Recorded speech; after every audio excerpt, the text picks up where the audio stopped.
Welcome. English First Language Part 1, Pearls of Literature, 8th Standard, Supplementary Reading, 17th Chapter, King Sindbad and His Falcon, 2024-2025 Karnataka State Board Syllabus, Part 1. Pre-reading task. Read the following questions and answer. 1. Do you like pets? Yes, I like dog. Second, name the pets that you have in your home. Jenny. Third one, what are the facilities provided to these pets? Dog house, food. Fourth one, how do you take care of the pets? Give food on time and take for a walk.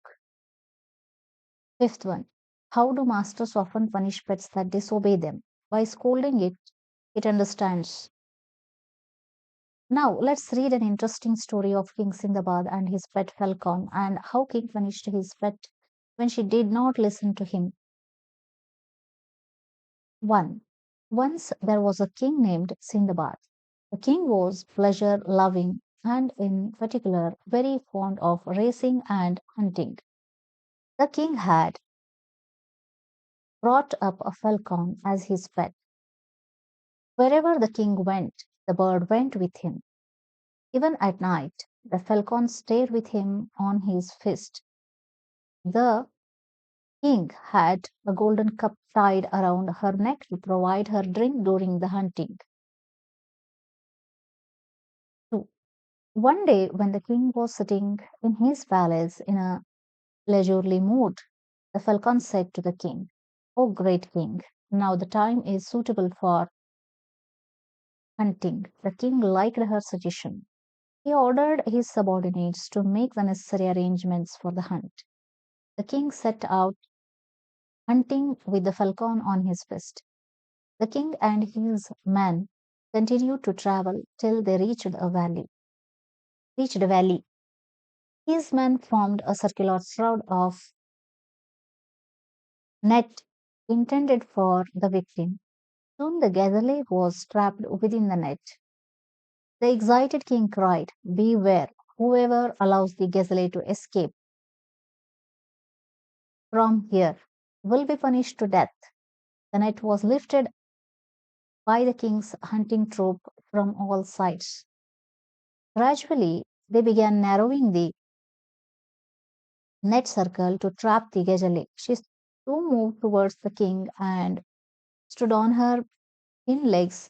He then lifted her forelegs up to her breast, suddenly jumped above the head of the king, and escaped out of the maze. Thus, thwarting the whole effort, the king turned towards his men. He noticed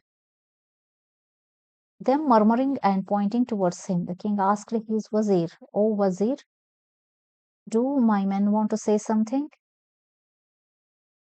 Third, the wazir replied, "Your Majesty, they are saying that you have warned that you will kill the person who lets the gazelle escape." Fourth one, the king replied, "I ought to bring her back and will not return till I accomplish it." Saying this, the king galloped on his horse on the route that the gazelle had fled. The falcon, the king's hunting mate, flew high up and traced the fleeing gazelle. She at once swooped down and blinded the gazelle with her talons. The king immediately struck his mace at the blinded gazelle and ended the matter forever. He then cut the gazelle's throat, removed its skin from the body, and hung the spoils on the saddle. Fifth, it was midday, and the place where they were wandering was devoid of any water source. The king and his horse were thirsty. The king went further in search of water. Finally, they reached a place where water was seen dripping through the leaves of a tree. The king was wearing a skin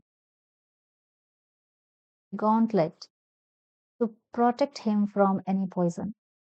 As this falcon was very thirsty, The king took out the cup from her neck and filled it with the dripping liquid. He then placed the cup in front of the falcon, but surprisingly enough, the falcon overturned the cup instead of drinking it.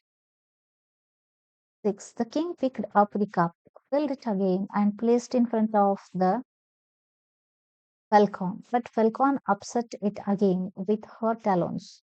The king was annoyed at the falcon's strange behavior. Next time he filled the cup with dripping liquid and placed it in front of his horse. However, annoyingly enough, the falcon hastily upset it again. The king became furious. He shouted at the falcon in anger. You unlucky and foolish thing, you are not willing to slake your thirst, nor are you allowing the horse to drink it. 7. In his fury, the king took out his sword and chopped off the wings of the falcon.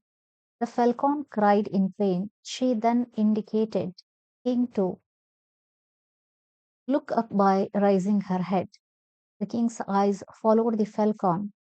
He saw the poisonous viper lying up above the tree. The liquid which he mistook as the water was the drops of the snake's poison. The king was very remorseful for cutting off the wings of his loyal and beloved falcon. He rode on his horse and returned to his camp along with the dead gazelle. The falcon was still sitting on his fist. As soon as the king reached the camp and sat comfortably, the falcon, which was bearing the pain till then, suddenly gasped and succumbed to death. 8. The repentant king cried aloud to lose his faithful companion who saved his life. Please like, share, subscribe, and save the playlist. Thank you very much. Bye bye.